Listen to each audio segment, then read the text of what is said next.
This swish pattern is a technique. Now, the criteria for doing this technique is simultaneous incongruity. You want to do something, but you can't. Something stops you. Okay, and that's one thing we have to find out. What is that thing that stops you? So think of the things that you'd like to do in life, or obstacles that you are having difficulty overcoming. It works good in things like if you get into heated discussions with people and you find yourself responding in a way that you later regret. You said, oh, I should have done this.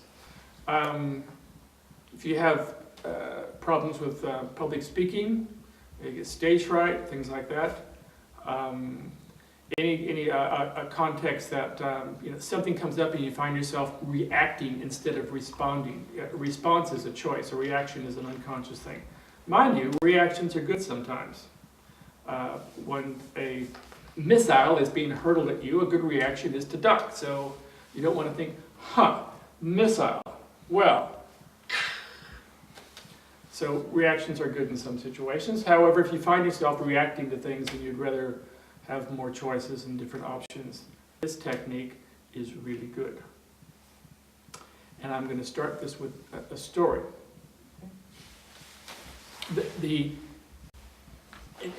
In doing this technique, information gathering is everything. You could gather information for half an hour, and the technique takes about 3 minutes.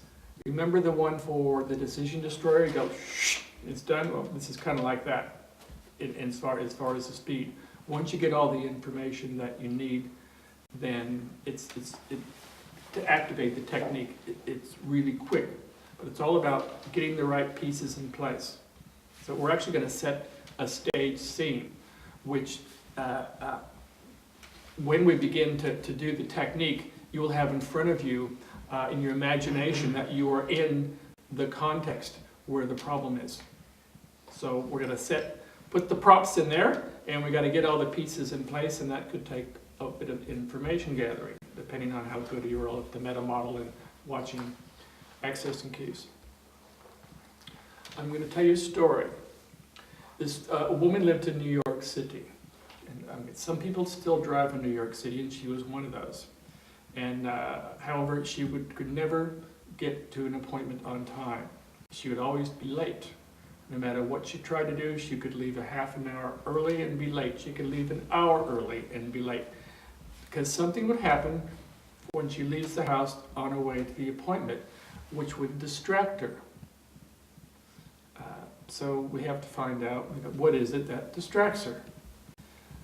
So she just didn't know what it was, and she just was always late for appointments and never was on time and always got delayed and off on some tangent somewhere.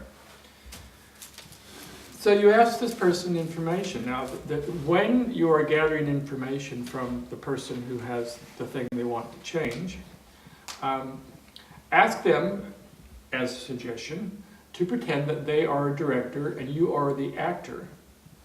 And the director is going to direct you to have this problem. So we have to have all the pieces which create the problem. So we asked the woman to describe what happens when you're on your way, you get an appointment. She says, well, I get into the car, and I'm driving down the road, and I'm on my way to the appointment, and then I just turn away and I start back home. And you ask yourself a question. How does this happen? I wouldn't turn away like that. Why do you turn away like that? Because it doesn't work, does it? You would not have the problem if you went to the appointment. You probably wouldn't just turn away, would you? So something happens in her mind, right, that makes her turn away, and we have to find out what that is. So we ask her once again, okay, you're driving down the road, and then she says she turns away, and you go, well, I don't understand it. I wouldn't turn away. And she says, well, it's because of the accident, silly. So now you're getting more information. Oh, the accident. Well, what's the accident? Well, you know, accidents can happen on the road. And I go, well, yeah, that's true, they do. I think sometimes when I'm driving along that an accident could occur, and that makes me drive more cautious. but it doesn't make me turn around and go back home. So we need more information, don't we? It's not enough. It doesn't work for you, does it? It makes her, but it has to work for you too. So you ask more information. She's going, okay, so what about the accident? She goes, well, the blood, silly. And you go, oh, the blood. Now we're starting to get there. Okay, well, all right, accidents happen, but, and come to find out, the closer she gets to her destination, that the memory or image of the accident gets, you know, the submodalities of picture, it gets bigger and closer and broader. And so she gets to a point where she sees this huge image in her mind of an accident with bodies on the ground and blood and glass and everything all around. And I go, okay, that works for me. That would distract me also. So now we know what happens in her mind. Okay, that creates this problem. And this is the kind of stuff you have to get, meaning you have to get something real specific. It has to be set up in a way that it would make you have the same kind of a problem, whatever it is. Someone gets up and they say, well, I have stage fright. And well, what happens? Well, I get up on a stage to talk to people and I panic. Okay, and I go, well, okay, I do that. That doesn't work for me. I don't panic. What happens to you? They go, well, I don't know. I just get a feeling. So you say to yourself, oh, so it's the feeling that causes the panic, right? No, because you don't get that feeling, do you? No. So why does this person get the feeling and you not? Again, what happens to that person? And you ask more questions. They go, well, the audience is all looking at me and I panic. And you go, that doesn't work for me either. The audience are out there. I don't panic. Well, when I get up on a stage, I see the people up there and they turn into ugly creatures with blood and guts flowing from their hair. And I go, that would look really weird, wouldn't it? You could laugh, but then you might panic also. Okay? So you get the idea? It's what things happen in people's mind and how they distort things. See, one of the interesting things that happen is, you heard of things called panic attacks? Well, you ever heard of a thing called panic attacks? Or anxiety attacks? People get so, okay, all right. Well, the reasons that people have anxiety attacks, well, one of the obvious ones is that they have internal things that go on that make them panic, right? But the simplest answer is that people who get anxiety or panic attacks don't have the ability to distinguish between what's reality and what's in their mind. Because you can control things that are in your mind, can't you? And sometimes you can't control what happens in reality. This woman who sees blood and guts on the road, she can learn to control that, can't she? But if there were actually blood and guts out there, you couldn't control that because that's reality, right? So people need to distinguish between what's real and what's fantasy. Okay? Now, I know a guy that a family went to him and says, well, look, you got to fix my son. And these were an older couple. The son was in his middle 30s, very successful executive at a large corporation. And he's making a lot of money, making really good decisions, and all of a sudden, he began seeing snakes. And he would just get into such a panic that people would go, what's wrong, what's wrong? The snake, the snake! There's no snakes, right? So the guy he got so out of hand, they had to put him into a mental hospital because he was just screaming and they'd have to have ambulance and literally take him away. So he ended up in a mental institution. And so the family came and said, look, do whatever you need to do. He has such a talent. We have to do something with him.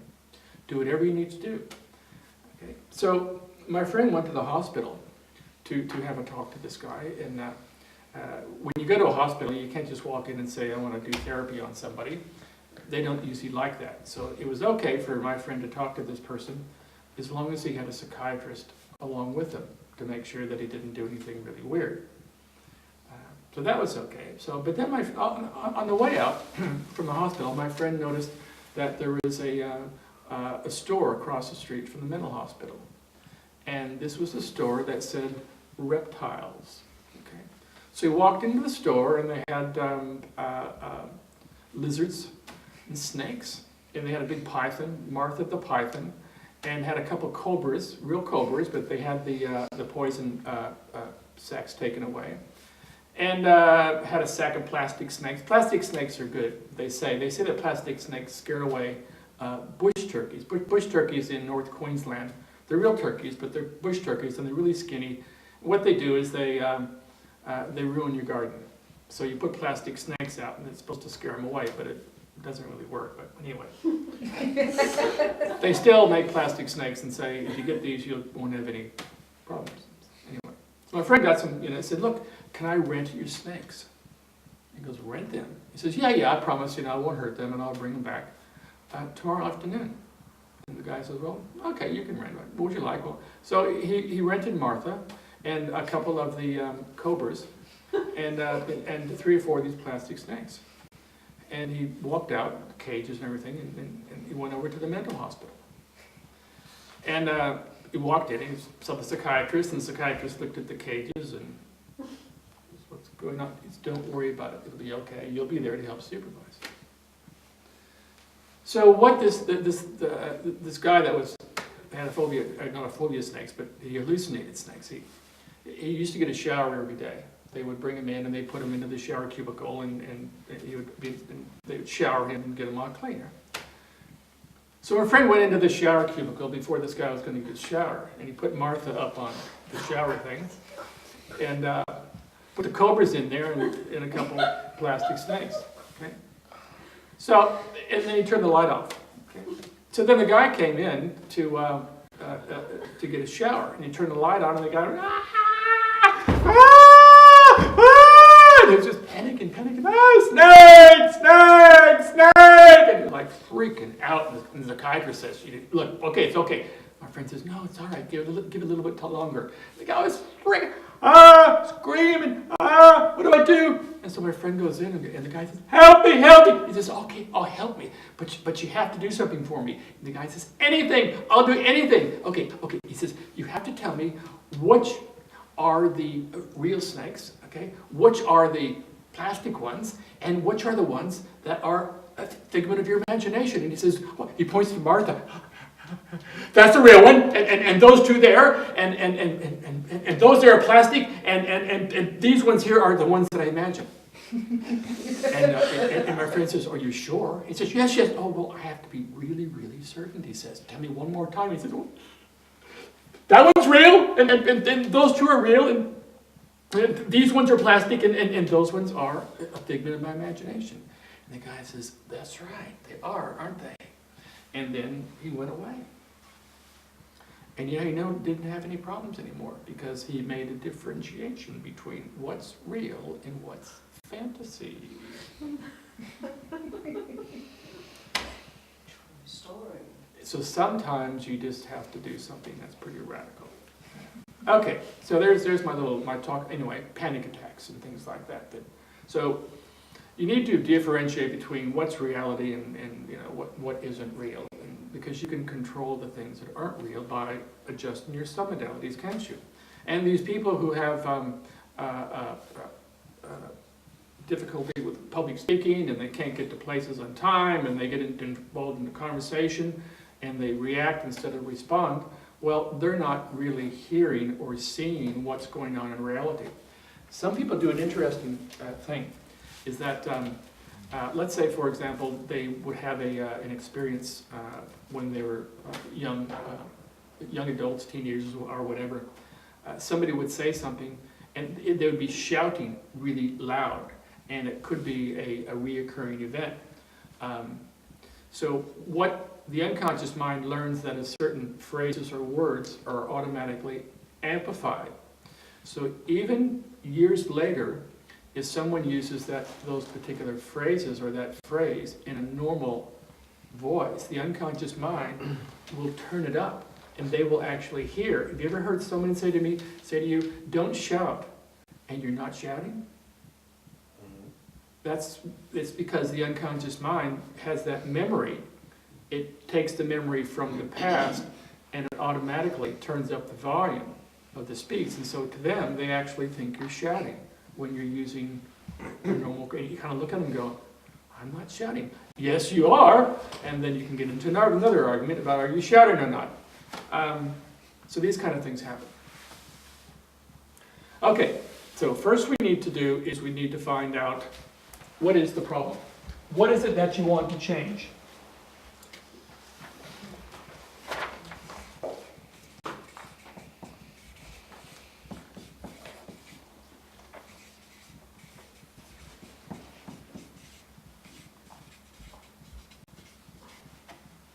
Okay, that's what you want to change. And then you have to find out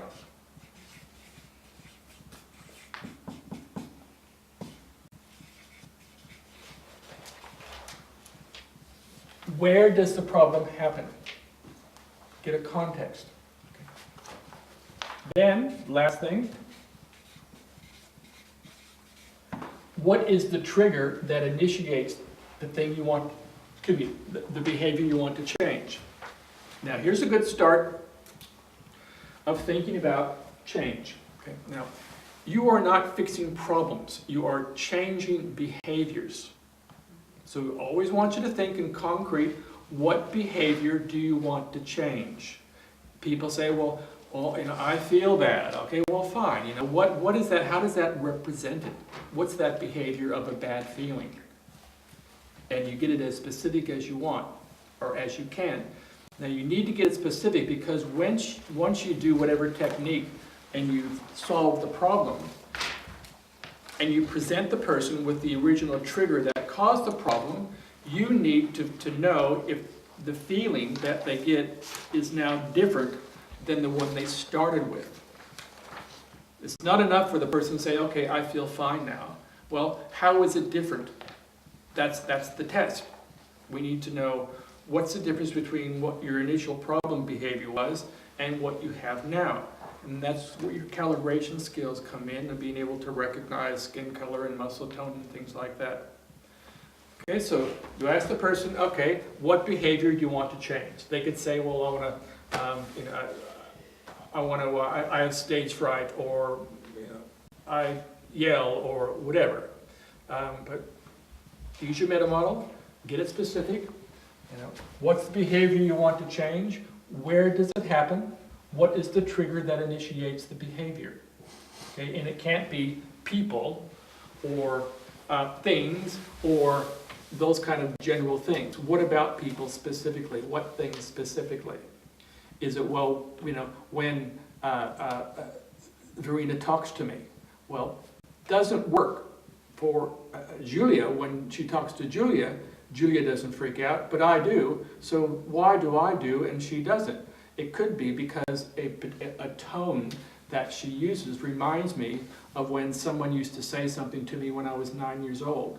So that tone or that pitch is the trigger that initiates my behavior. It's not her. It's not her speaking. It's the certain quality of her voice.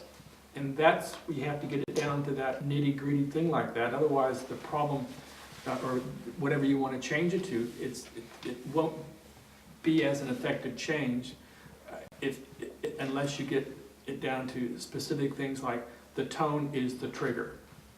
Okay, get it down to little things, or sometimes it's a look. And that look could be you're talking to me and I just have a glazed over look, and you start to panic because you think that I don't love you, or I don't care about you, or something. Who knows what things that people learn. As children, we distort a lot of things. All you need to do is to go back to your early childhood houses and and everything looks so small, doesn't it? It used to be bigger when I was little, and now it's a little place. Well, same thing is, not only those things are distorted, but things that happen to you, things that you've watched. I can't tell you how many people told me these horrible, horrible stories about how terrible, terrible their parents are. And I meet their parents, and they're wonderful. You couldn't ask for better parents. And people get these little, I had such a horrible thing, and they did this and did that, and the parents are fine. It's how they interpret the information or how they distort the information, which has created a problem. So usually it's not the world that is at blame, it's your reaction to the world. And those are the kind of things that we're going to change. The world is going to stay constant, but how you respond to that you can change, and that's what we do with the Swish. Now, so when we do this, the trigger is the trigger. You walk in and somebody has this funny look on their face, right? You can't change people, you can't change people's funny looks, but you can change the response to that funny look. So the trigger is going to remain constant, it's not just going to go away. You could come to Camilla and says, Camilla, I want you to make my boyfriend, and you can't do that. You gotta know your boyfriend's a constant, but we can change your response to him. Get the idea?